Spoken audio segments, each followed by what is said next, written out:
Hello everybody, and welcome to a very calm Crusader Kings. I'm your host, Mindmoose.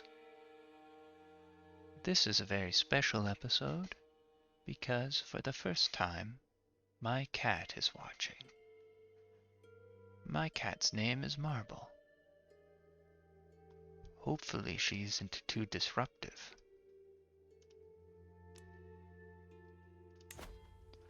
So,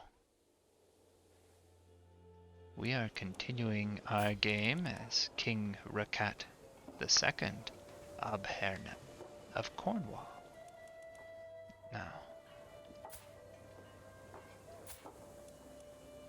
I learned recently why when you form the Kingdom of Cornwall by decision you get the title the Trojan. It's because in legendary histories, the Cornish kingdom was established by people descended from Trojan warriors who were told by the gods to go to Alba and settle there in a land of giants. That's fun, isn't it?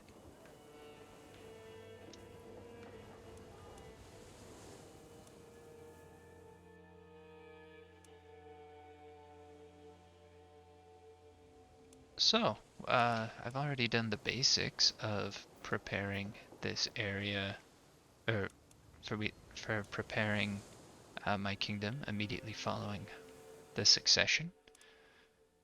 There's now a Kingdom of Brittany and Wales, both ruled by my family, that have separated from the Kingdom of Cornwall.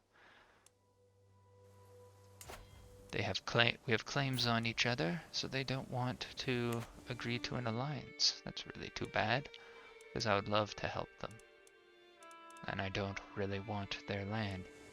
But what are you gonna do? In the meantime, I'm going to set up this nice fellow here, who's matrilineally married to a member of my family, my sister, as the Duke of Strathclyde.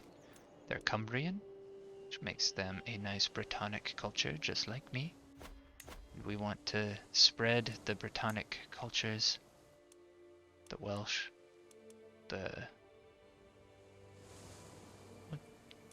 what do you call someone?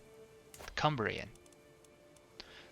The Welsh, Cumbrian, Cornish, and Britons throughout the British Isles. So,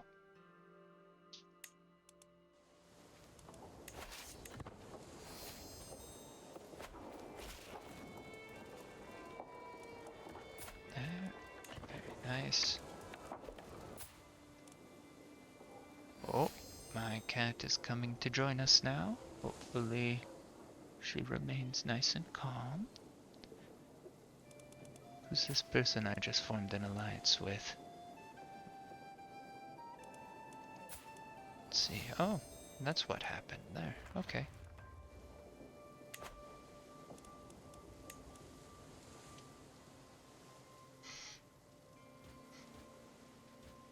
Come now, Marble. Don't get into any trouble now. Just relax right there.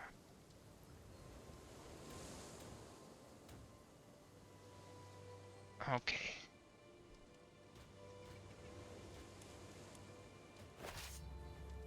So, we have a tremendous advantage militarily in this war. We're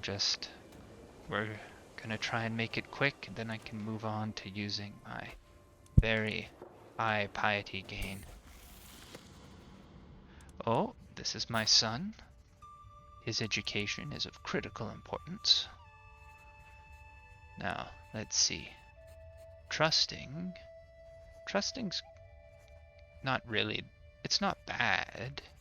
The bonus to diplomacy is good in a relatively subtle way. But the penalty to hostile success, or to hostile schemes, I don't like those. As you may have noticed, I put a lot of effort into having smooth successions. And when I don't have a smooth succession, it's usually the result of an assassination of a new king who's perfectly set up, but he gets assassinated right away. So I just don't like that at all. Content is good. He'll be a cultural leader, so bonus to learning is good. And being fickle's kind of the opposite of being honest in some ways. You're more resistant to schemes, which is very nice. A penalty to stewardship is always very disappointing. A penalty to anything is, of course, disappointing, but stewardship has the most obvious results from having a low value. And he is focusing on stewardship. That's what his education is. So I kind of want him to have high stewardship. It doesn't actually change anything. It would just... except that for the period when he's grown up and my vassal, I would want him to have high stewardship because I'd love to make him my steward. So, with that in mind, we will make him content. Just like me. Like father, like son. Oh, goodbye, Marble. My cat just left.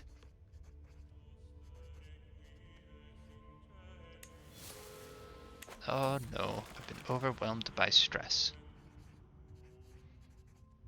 Oh, I hate both of these options. I'm not rich enough to risk taking improvident.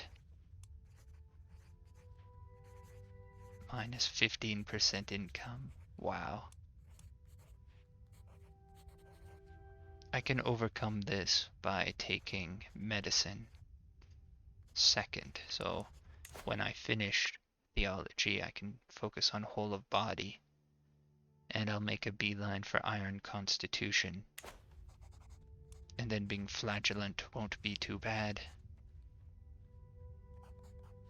So I'll go with that.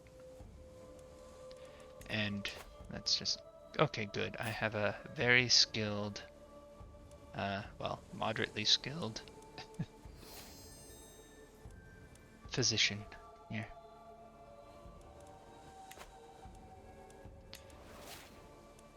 Oh, look. I immediately lost the trait wounded. That's great.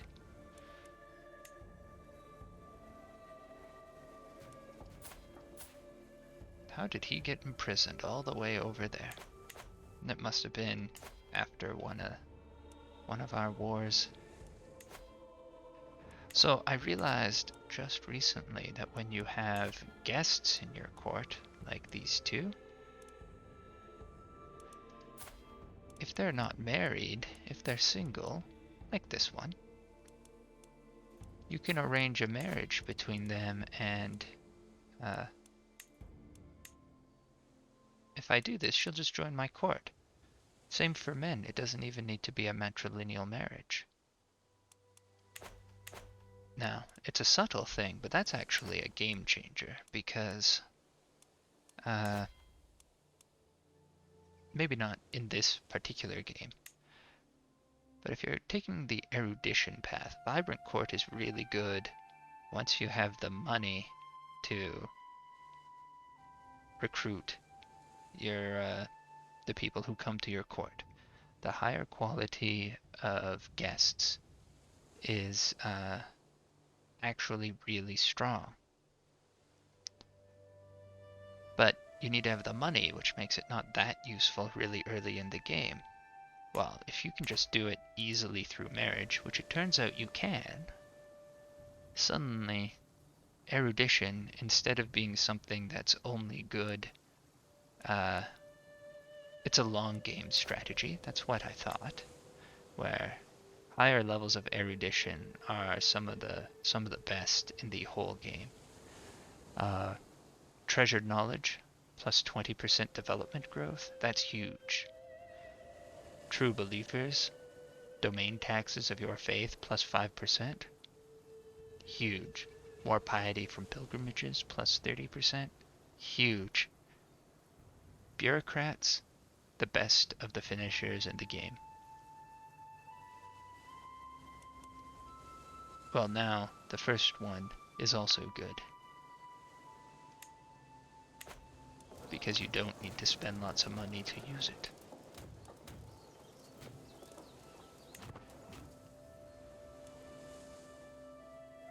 So there's often new things to discover in the subtle interactions in this game, which is part of what makes it a fun game. Now, I did just inherit, so I need to keep an eye on factions, but they appear to be not much of a problem right now. I didn't set up any... I'm seducing. Why do I want to seduce her? I don't want to do that. Cut that out. No, I think I want to make this fella like me more. Oh, why could I revoke some stuff? So I have a claim on the Earldom of Wiltshire. I don't care. I don't want it. Why does he have a low penalty? Or a low opinion of me? Didn't like my predecessor. Short reign, wants a seat on the council. Okay. All preventable things, but he's got no good skills, so he's not getting on the council. Sorry, buddy. But maybe we can be friends.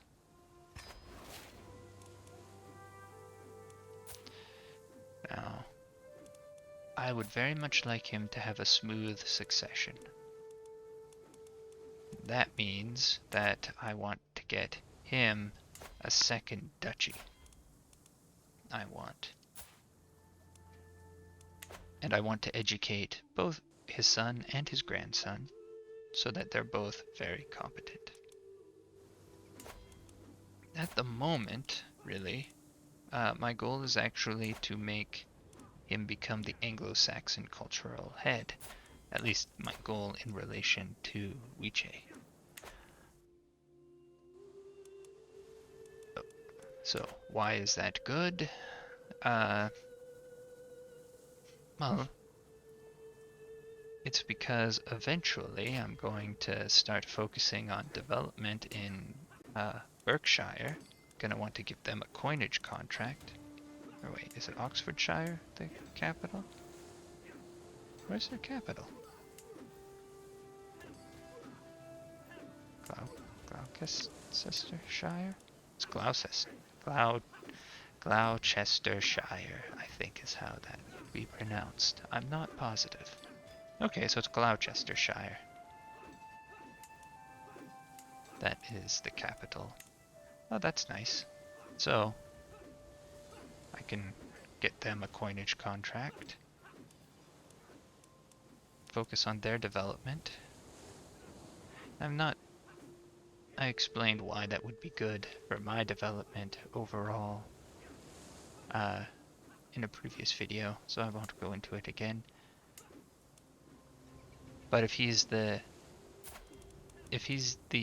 Anglo-Saxon cultural head, then there's more benefit to them if they choose a scholarship lifestyle or focus on improving development. And if that's the case, then I assume that the AI is intelligent enough to actually do those things. I don't know for sure, but I assume it's a factor. So it's certainly a factor in when I choose to focus on scholarship over other learning lifestyles. And I also want to keep Wiche intact and strong, and have a taxation agreement that is favorable for me. Let me just see here. So right now it's fairly neutral. I have a I'm going to want to uh, take coinage first when I get to the early medieval era, and then I can both have faster development in my own lands, and I can give Duke Bortwine a coinage contract and raise his taxes at the same time.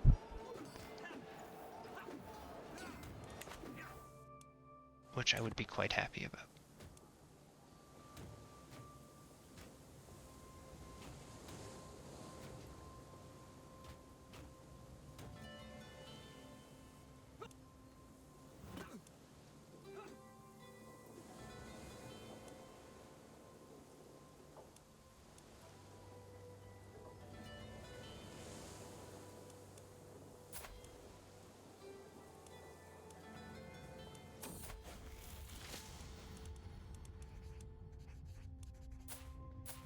Yeah, I meant to marry her, but one of the funny things about, yeah, they might be inbred. I don't think it's very likely.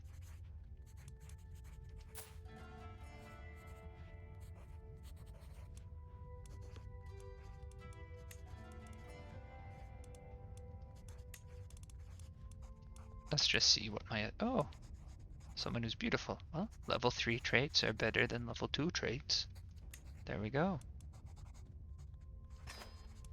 Oh, perfect. I hope I become athletic. I want to live forever. I only got exercise.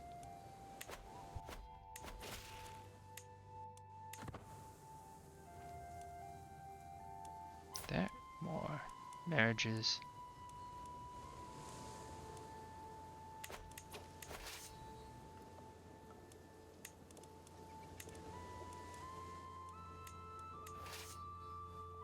There.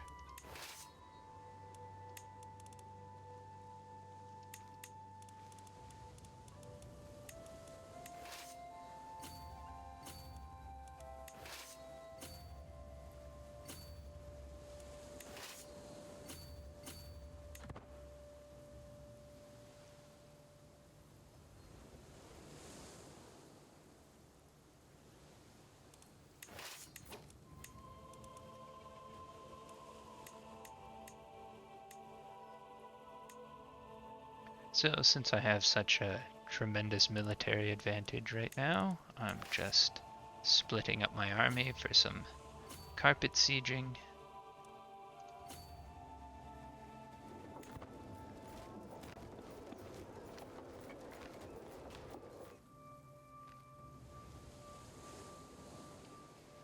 You'll... Oh, how commendable. Way to go. Having virtuous priests is very good.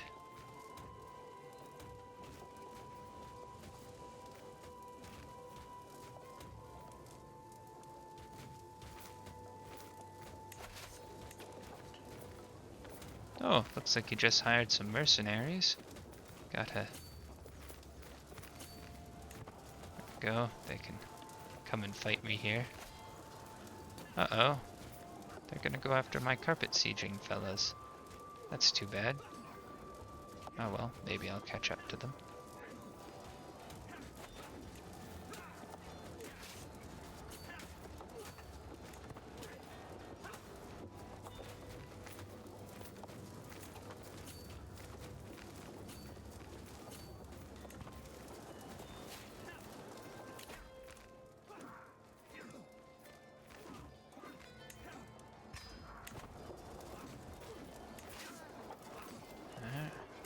As often happens, carpet sieging is a little bit arrogant. Can lead to all your armies getting picked off.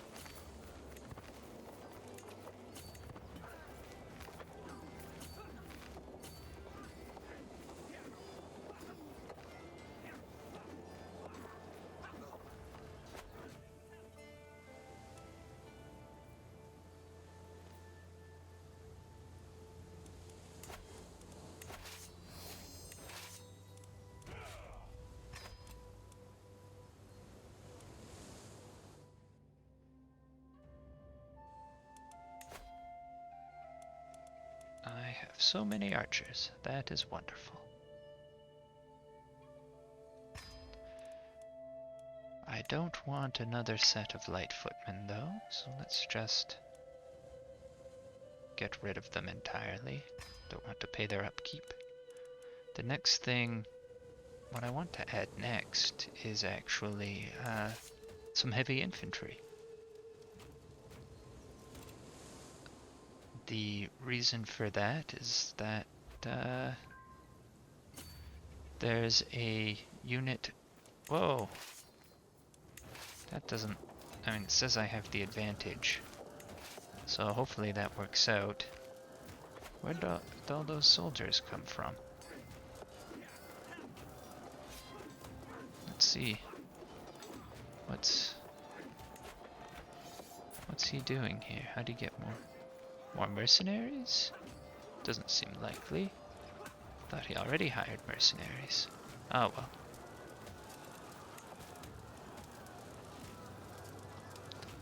So I could negotiate an alliance with my son, but I won't. I have already wanted to throw my son in jail once as a previous ruler. It's hard to do if you're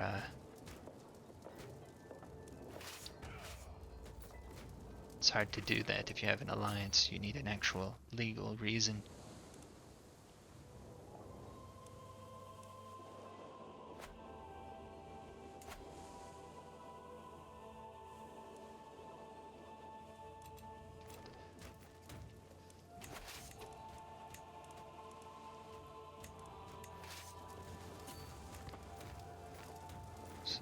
I'm not sure I finished my thought about the heavy infantry.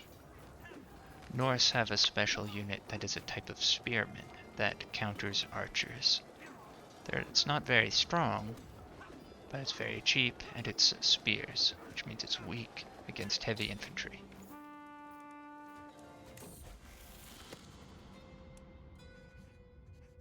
I'm mostly fighting Norse, so... Oh, looks like I'm on my way to making my son a stewardship-based personality copy of me. Be honest? No, I think not. We have gone over the problems of being honest.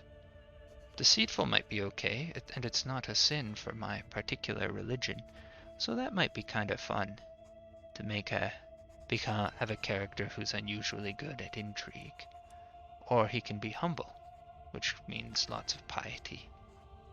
I think we're actually going to go with deceitful. That sounds more fun and different. There we go. And I'm all stressed out again. Oh no.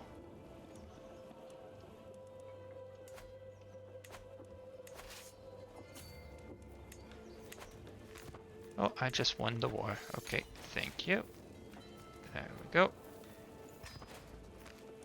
And disband all. Now, here you are. Let's modify your contract. I'm still feeling like I'm a little bit limited by money. Just not very severely, so we're going to continue to focus on increasing taxes for the time being.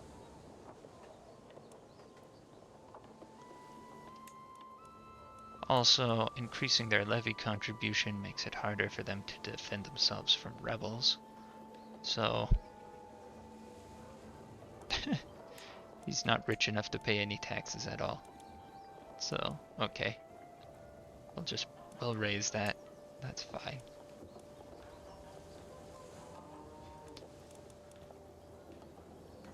There. Now, when they have children, they'll be born Cornish because he's matrilineally married to her, and she is Cornish. So I'll need to make a point of finding them Cumbrian children, or a Cumbrian educator.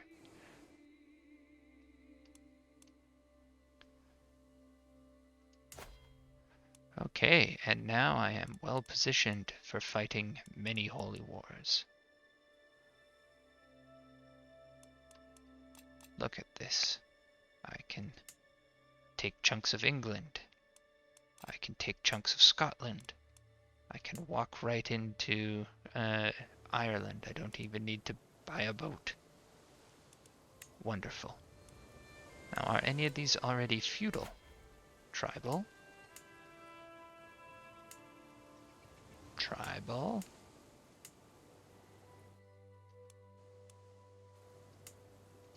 These are feudal.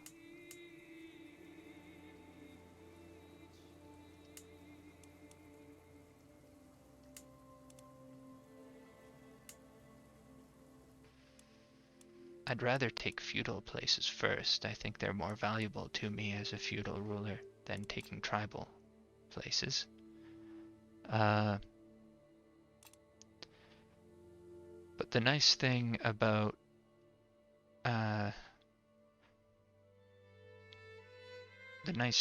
going through Ireland is that the entire thing is Norse right now. I can holy war my way all the way to having the entire Kingdom of Ireland. If any of my family is currently, if any of my wives are currently pregnant, that would be a very good idea. I want to, although I don't need to conquer a lot to keep my domain intact, it's even better if I can conquer enough that on succession my children are kings.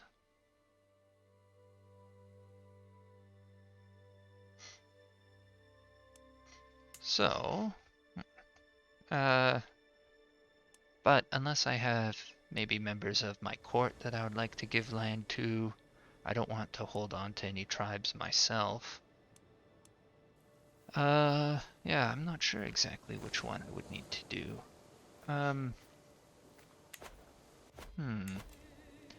Excuse me for a moment. I have to take a quick break.